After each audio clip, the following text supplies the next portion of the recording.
In agriculture, it seems like we have exponentially more examples of people collecting data than we do of people actually using data to unlock real value, supported by real dollars. Well, cattle genetics company Leachman Cattle are one of those few companies who've demonstrated the ability to do just that. You know, we kind of had set our own course to analyze our own data, to gather our own data, to store it. And that's just been part of our model. It certainly wouldn't have been the cheapest route to go. But if you go the cheapest route, which is you put your data in a breed association, then we wouldn't have had any proprietary data or indexes. And I think it is that information and the way we use that information that led to the opportunity that we had to do business with Uris. That's Lee Leachman, and Uris, who he mentioned there at the end, just agreed to acquire a majority stake in his company, Leachman Cattle, to take these proven proprietary genetics and build programs around them that optimize the entire value chain. We want to build systems that capture value for dairy farmers and beef cattle ranchers that bring more money back to the farm. And to do that, we've got to optimize these animals from conception to consumption. And we've got to have enough structure to pass the value back. Lee Leachman chats with Jeanette Barnard on today's Future of Agriculture podcast. Hello, fellow Ag Nerd. Thank you so much for joining me for another episode of the Future of Agriculture. My name is Tim Hamrich, and every week you and I get to hear from the founders, farmers, innovators, and investors, the people shaping the future of the ag industry. Now, today's episode, and really every episode this quarter, is brought to you by the Soy Checkoff. It takes more than hard work to move a commodity. It takes a strategic plan and farmer leaders just like you to implement it. And that's your Soy Checkoff. Whether it's finding new markets for oil and meal, investing in production research to get more from every acre, working with the supply chain to impact your bottom line. Having a sound plan delivers results, and you and your fellow soybean farmers are proving it through your Soy Checkoff. See all the ways that your Soy Checkoff is moving soy forward for you at unitedsoybean.org. That's unitedsoybean.org. And thank you very much to the Soy Checkoff for supporting agricultural innovation and the Future of Agriculture podcast.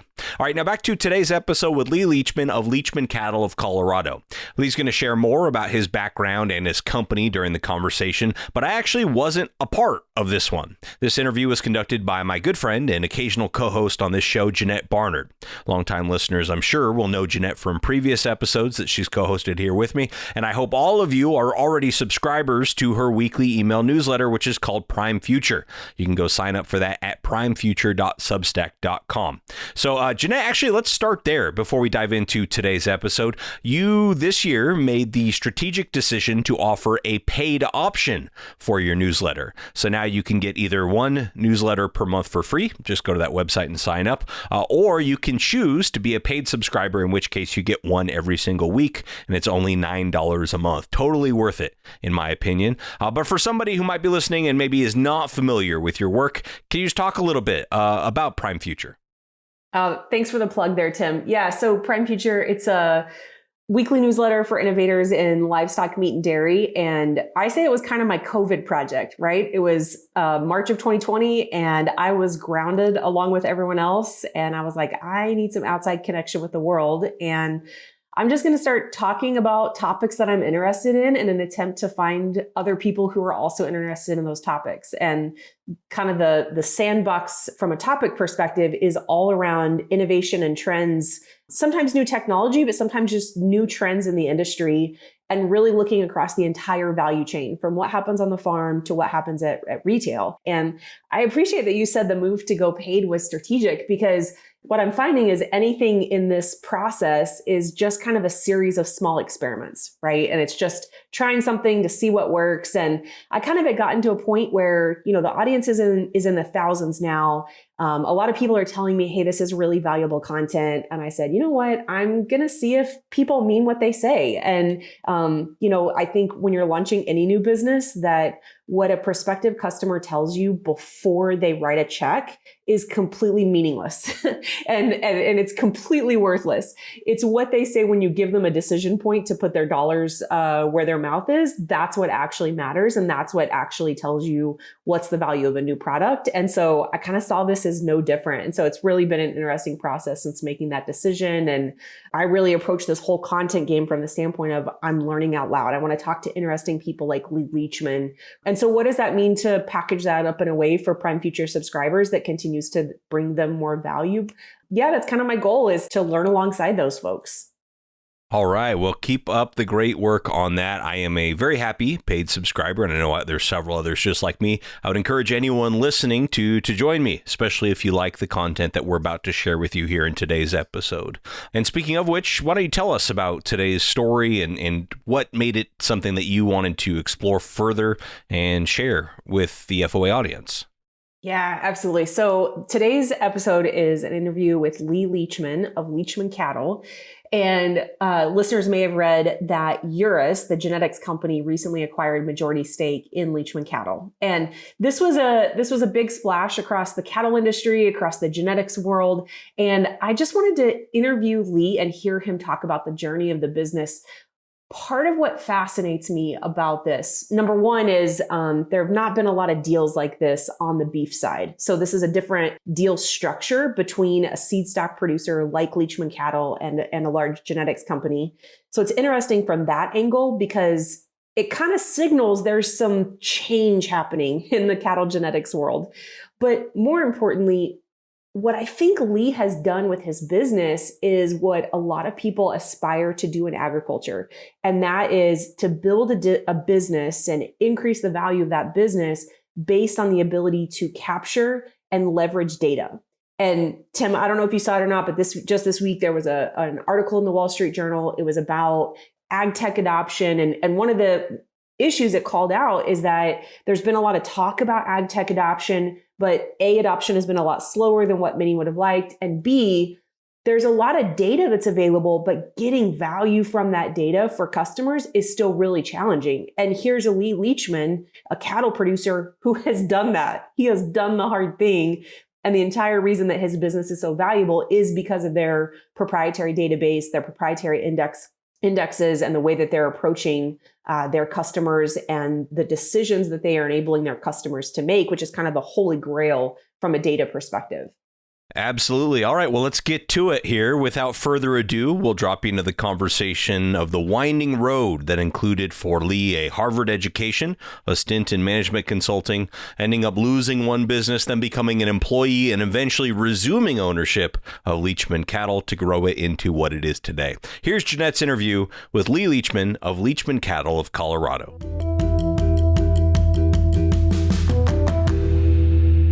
Yeah, so of course, I'm a third generation seed stock producer. So my grandfather started in the 1930s. He and his brother went to Ohio State University, and their selection criteria was very visual, and success was determined on whether or not you won the show. So it was pretty straightforward. And if you won the show, you could sell them for a lot of money, and they won almost all the shows, and they won them repeatedly. They're both in the Angus Hall of Fame here in the United States. Right around 1970, they sold that business. My dad went into the corporate structure. He lasted about a year. He then moved to Montana. He'd always wanted to move out west. The first business was based in upstate New York because, of course, that was where a lot of seed stock were and a lot of money was at the time in the 30s, 40s, 50s, and 60s. So my dad moved west. He wanted to sell commercial bulls to ranchers, and he started performance testing. He started crossbreeding in 1970. And he built a business called Leachman Cattle Company, and that was based in Billings. I got out of college in 1988 with a degree in economics. He sent me off to Harvard. He said, if you go to Harvard, I won't have to unteach you all the bad things you'll learn from an animal breeding degree. And so he didn't. I studied economics, did a little stint in management consulting over one summer, and then before I got out of college, did some consulting for King Ranch. And probably my undergraduate degree in animal breeding came from the work with King Ranch. We analyzed a lot of data and put together a breeding program for them that sort of redirected to Santa Gertrudis circa 1987. And then, of course, I came into the business and we were selling a lot of bulls, several thousand bulls by the time that business wrapped up. But we kind of stalled out on how many bulls we thought we could sell. And we got into a branded beef program. That was my idea. It was a really bad idea because we were not sufficiently capitalized. It really was a Piedmontese natural beef program. It was hard to teach people how to cook that meat properly. It was a great product, but by integrating from birth through to harvest, you get all the profit or all the loss. And of course, we were taking in the packing sector, and about the time we did that, both the feedlot sector and the packer sector lost money, and it sucked all the equity out of our family business, and we dispersed. That was in 2003. It was a more expensive learning process than going to Harvard, but I also learned more from it than going to Harvard. So I guess that was okay.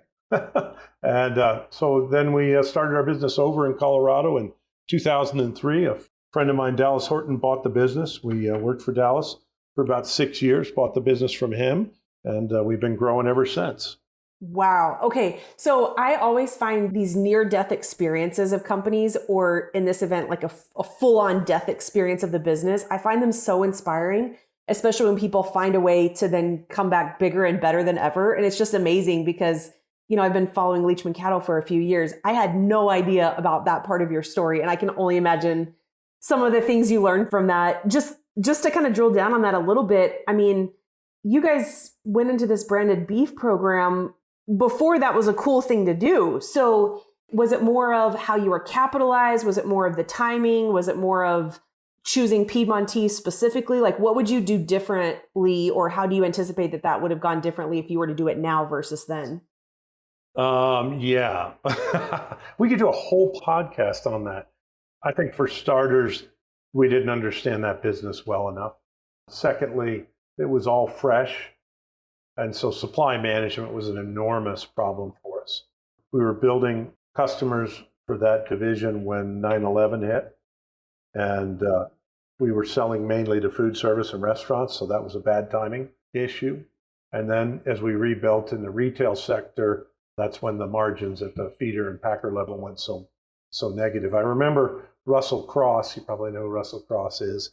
Russell Cross met with me when I was a very young man. We were at a meat and livestock board meeting in the Pacific Northwest. And Russell said, just remember, Lee, someone can take a fed animal in Billings, truck them to Colorado, harvest them, put them in a box, and haul them back to Billings for about $150 less than what you can harvest that animal for in Billings. And he said, you got to be careful with these branded strategies. And of course, Russell was right and we were wrong. So there were just a lot of things we didn't know how to do. I think that taught us a lot. It wasn't enough to have a good idea. It's not enough to have a good product. Things like distribution, capital structure, supply chain management are critical things. And let's face it, branded beef programs require a lot of capital. And we were not sufficiently capitalized. Interestingly, that business is still alive today. It's a natural Piedmontese business. But we were just not prepared to take it to where it needed to go. Okay, Lee, this is how I know that we are kindred spirits, is because in 17 minutes, I have a Prime Future edition that's scheduled to publish, and it is all about distribution and how important distribution is, that it's not enough to have a great product, you also have to have great distribution. So that is a whole other path we could go down. Well, that's really what the Uris Leachman deal's about, right?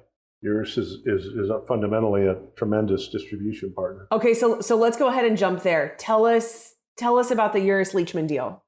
Yeah, so I think we were out in the market looking for capital. We knew that we had a good product to cross on dairy. But looking at the supply chain, we said, look, the only way we're going to break into beef on dairy is to either convince feedlots to pay more for the calves or have a distribution partner that's already selling semen into those dairies.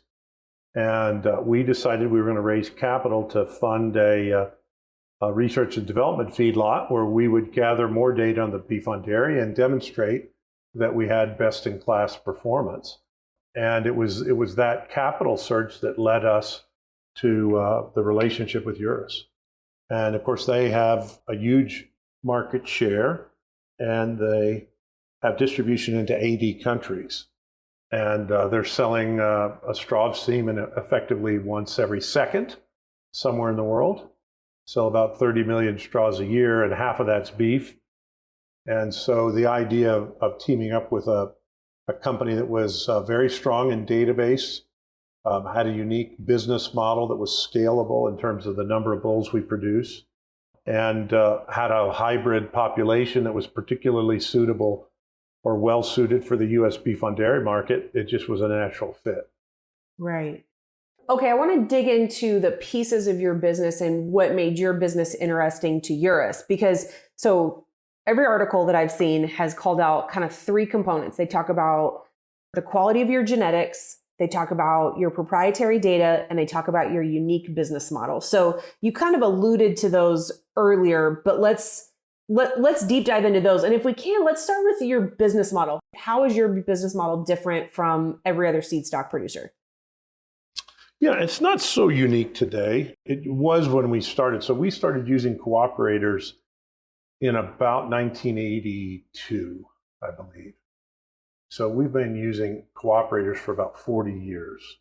But the idea is that in beef cattle, unlike poultry and swine, it doesn't really pay you to have incredibly large nucleuses under centralized management. It's not very efficient, and the capital structure to own the land and the cows doesn't generate a very favorable return on investment. So because of that, you have to kind of try to figure out ways to work around that. So my father realized that he was going to kind of lead on the marketing side and the genetic management side and find ranchers who maybe weren't good at those two things, who wanted to raise cows, particularly seed stock cows, and raise and market bulls through our company. And so that started in the early 1980s. Of course, today, a lot of systems, bull systems, use cooperators. Thomas's use cooperators, Browns in Texas use cooperators, 44 Farms has cooperators. So this idea is not that novel today, but I think that the piece that's interesting about ours is that we collect all the data from all those breeders, and then we also provide data services to some of our competitors. And because of that, we sort of function like a small private breed association that also breeds cattle, multiplies cattle, and markets cattle. And that was probably the part of it that was sort of unique. Okay. I'm guessing that evolved over time? Yeah, so we're about a $12 million in sales company that was spending on R&D like we were a $30 million company. And we took every dime we made in the business for the last 30 years and plowed it into R&D. And for a long time there, that didn't look like such a great idea. Yeah, because you're wondering when you're going to get paid, right? But I think, it was always my belief that we were doing the right thing, that we were making the cattle better. And I think at the end of the day, we also kind of had a strong belief in the hybrid model. Certainly seems to have been fairly dominant in the other species. And we believe in hybrid vigor. We think it's important in cattle, especially beef cattle. We kind of had set our own course to analyze our own data, to gather our own data, to store it. And that's just been part of our model. It certainly wouldn't have been the cheapest route to go. But if you go the cheapest route, which is you put your data in a breed association, then we wouldn't have had any proprietary data or indexes. And I think it is that information and the way we use that information that led to the opportunity that we had to do business with Uris. Absolutely. So maybe can you talk a little bit more about what data do you collect and what are your mechanisms for collecting that data? Yeah, so I think the core strategy is we want to collect data on anything that's economically relevant. Things that we collect that most people maybe don't collect, still shockingly small number of herds in the US and globally collect feed intake data. So we want animals to grow as fast as they can, but we don't care how much they eat, which is kind of a silly approach, and certainly not what swine and poultry breeders have done, right? They're very focused on that. And so we made it a priority over the last really 15 years to collect lots of feed intake data and to develop mechanisms to select for that. So that was one major piece. We've got a good database that measures the reproductive success of the cow. And as it turns out, for sustainability, that's probably more important for the beef cow than is the feed intake. Because it comes down to, how many calves do you wean out or eventually harvest out of 100 cows? And so that comes down to reproductive success. And then we've always felt that you had to build a hybrid because we felt that the British breeds particularly Angus, marble exceptionally well. So marbling was critical. We felt that for a long, long time. And we collected lots of ultrasound data and more recently carcass data. That's pretty common. But we also felt that selecting for red meat yield was important. If you look at the other species compared to beef cattle, the other species put a lot of emphasis on cutability and meat yield. Because our industry is so fragmented here in the US, we don't put very much weight on that at all. Europe put a lot of emphasis on cutability and, of course, had very adverse effects on eating quality. I think we at Leachman tried to balance that and collected that information and selected for it in a balanced way. And then, we do a lot of specialty traits like pulmonary artery pressure, which affects how they do at high altitude and how they do in the feedlot when they get toward the finishing stage and are heavy and have trouble having their heart keep them with enough oxygen to survive. And the pulmonary artery pressure selection helps that. And now we're measuring a whole bunch of traits that I think are pretty unique. I mean, certainly when we started feed efficiency in about 2007, that was pretty unique. And we're gathering data on more traits now that are quite unique. But that's kind of the key, I think, is to use it or to collect the data. Some people try to go for maximum data volume, but what's really important is maximum data quality in sufficient volume.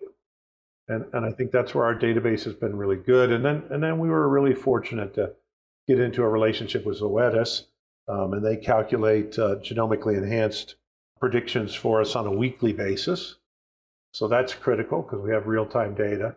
And then last but not least, we put those into indexes that are really not indexes. Everybody talks about selection indexes. Ours are really simulation models. So we actually simulate the profitability. And it's a slight difference, and the animal breeding specialists would tell you it's insignificant, but it leads us to use different animals than would a simple selection index. And so what we really are today seeing is the culmination of gathering the data accurately, analyzing it well, and then selecting for it in a way that maximizes our incremental profit improvement annually. I know in some species they call that the delta G, right? How much the genetics move the cost of production or the profitability of production. And we've been very focused on that for about 14 years. And of course, that's a cumulative thing. Okay. So I just find this really interesting because, you guys have obviously found a super high value use case for predictive analytics. I mean, ultimately you're using this database in order to predict genetic performance and the impact on profit. And so given that, I mean, what's your view on how artificial intelligence and machine learning, how those are changing what's possible from a data analysis standpoint? And then what's your view on how those two, let's call them technology capabilities, will continue to transform the genetic space as it relates to livestock? No question that they'll transform the space. They're not having any impact right now in beef cattle, but they will. Of course, anybody who's fiddled around with AI knows that the hardest part about AI is asking AI the right question, right?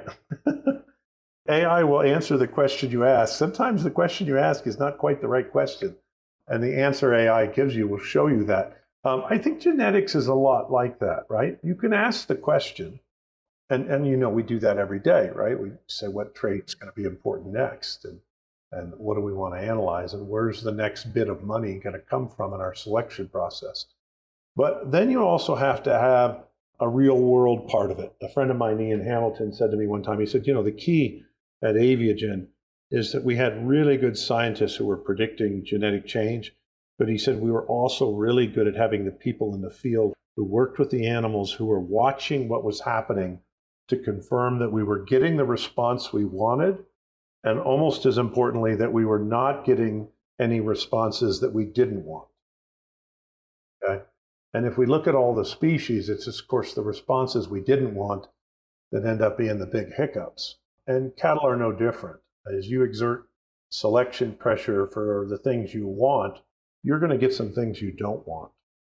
And, AI is not going to help you figure that out, because AI doesn't know that this trait that you've never measured has suddenly become a problem. Okay? What AI is going to do is it's going to help us figure out how to make more progress on the traits we've already measured. But I would tell you that most of our advantage today is in measuring the right traits. It's not so much how we've analyzed it. It's more that we've gotten the important data and then we've balanced it appropriately. You know, I think if we go back to the old analogy of Wayne Gretzky in hockey, I don't know if you're a hockey fan, but you know, Gretzky was great because he skated to where the puck was going to be. I'm not sure AI is going to help us skate to where the puck's going to be. It might help us skate to where the puck was. Okay, so you just got to be careful we ask the right questions, right? In beef cattle, more than maybe any other of the species, so say cattle in general, and it's the same thing in dairy, the generation turn is so slow. You know, literally, the decisions we made today determine the harvest cattle that we're going to harvest 4 years from now. So it's like what you do tomorrow is for 5 years from now. So it's a really slow turn.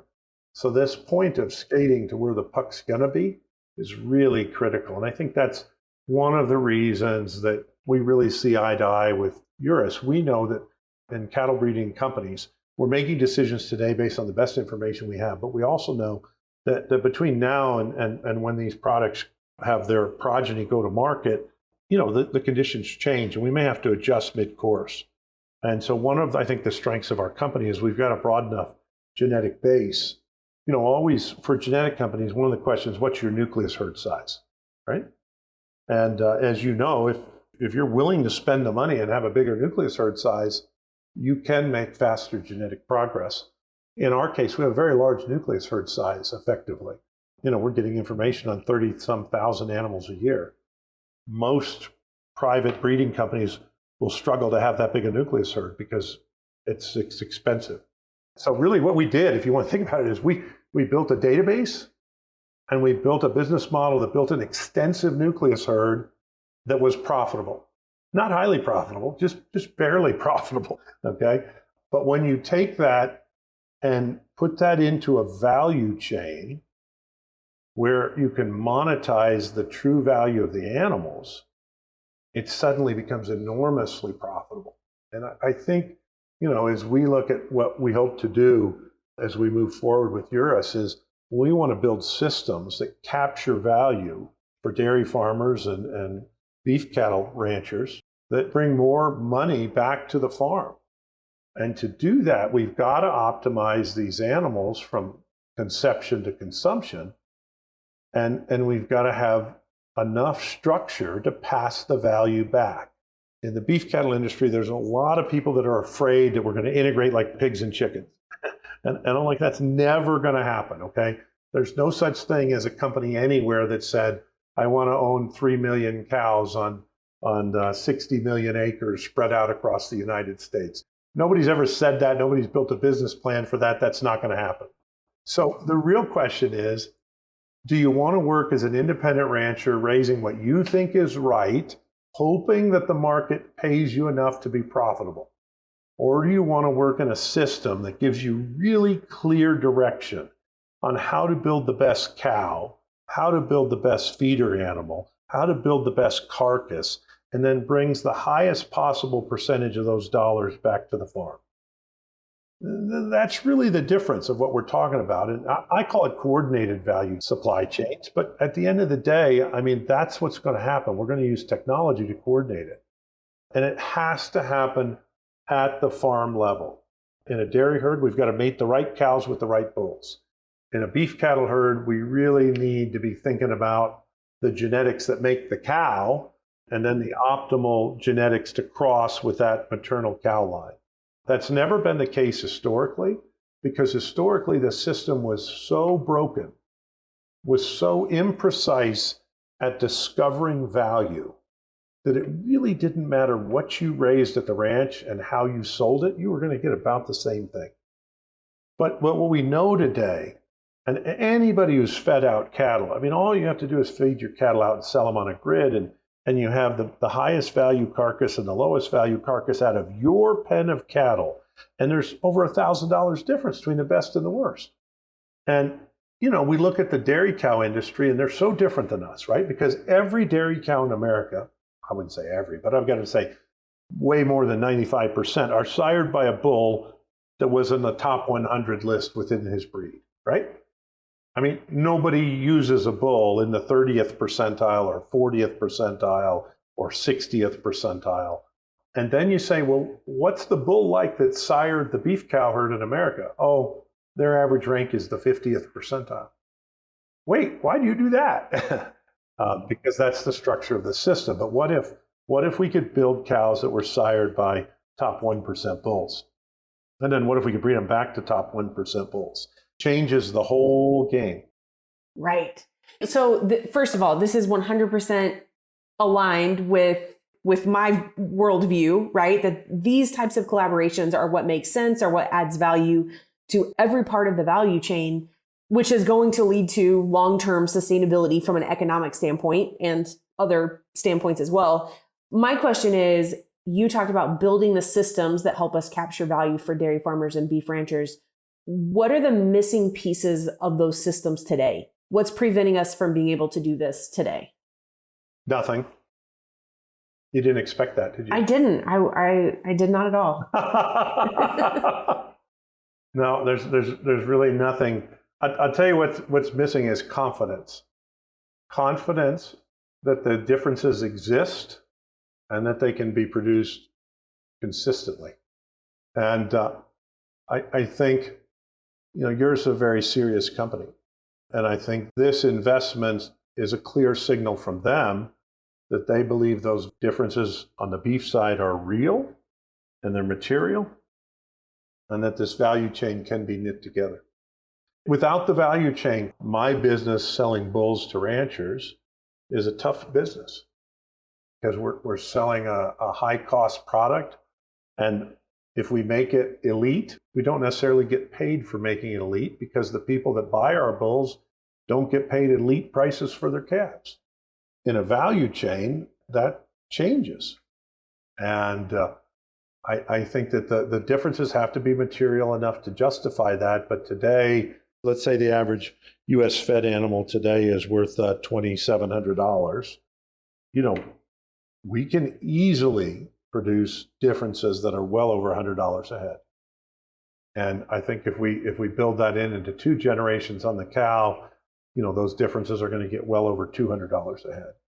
When you start talking about a 10% difference in margin in a business that doesn't have much cumulative margin from start to finish, then you change behavior.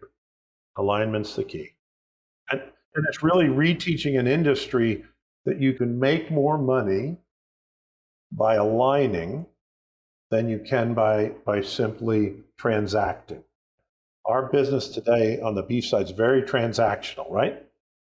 I mean, you hear feeders say it all the time. You make the most money on the buy, which really means if I buy them cheap enough, they make money. And you can't argue with that because in the absence of value signals, that might be the only value proposition. Buy them cheap, feed them cheap, and sell them on average. You make money. But what if there was a way to have cattle consistently fill your feedlot that were worth $100 more in the feedlot and $100 more in the carcass? There's not a feeder in America who wouldn't want that. The question is, can they measure it and do they believe it's there? One of the things that's interesting now is we are starting to see a couple of these examples of supply chains that are being coordinated and they are consistently making money, whether that's for the retailer or the feeder or the packer. So it's there. It's there today. We have the technology to do it today, but it does require a shift in mindset. It's the old paradigm shift. We've been big advocates to our commercial customers. You have to be DNA testing your commercial replacement heifers today and using that genomic selection based on a good index to keep your cows right, but to also maximize the value of those calves. I mean, every slaughter animal has a mother, and so she has to be selected for those traits. And I don't really think it's hard to balance the maternal and the post-weaning traits, but you've got to measure it all, and you've got to use indexes that balance them appropriately. So, I think DNA is a great tool to do that in the beef cow segment. We're a long way from a place where a rancher buys in his replacement heifers and terminal crosses them. That may be where we end up. It may be that either you're going to be a maternal herd specialist and you're using sexed embryos and sexed semen, and you're just multiplying these great females, or you're going to be a ranch where you terminally cross those females. But understand what I just said is like I just spoke in Greek to most ranchers. They're like, no, that's not how our ranch works. But when you study the economics of it, there are huge financial incentives that can come out of that type of a system. But until then, because we're a decade or more off from that, I think. Until then, it's going to be genomically testing heifers within your commercial herd to make sure that you've produced enough really good replacements, and then make sure you're maximizing the calf value on the rest of your calves. Of course, dairy cows a lot easier because they're all going to harvest, not the beef on dairy. Yes, much cleaner and simpler and more straightforward there. So can you put it into perspective for us, though, when you say that commercial producers need to be DNA testing those replacement heifers, what percentage of replacement heifers today are genomically tested? Oh, gosh, maybe a couple 100,000 a year in the U.S. out of what there has to be 3 million replacement heifers a year, maybe. So we're still at the very, very, very beginning of this, let's call it adoption curve. The tool didn't really exist with any efficacy more than 5 years ago. Today, the value proposition gives you 3, 4, 5x ROI. Depends on your sampling technique. Just look at it this way. You go to a bull sale tomorrow. Anybody goes to a bull sale tomorrow.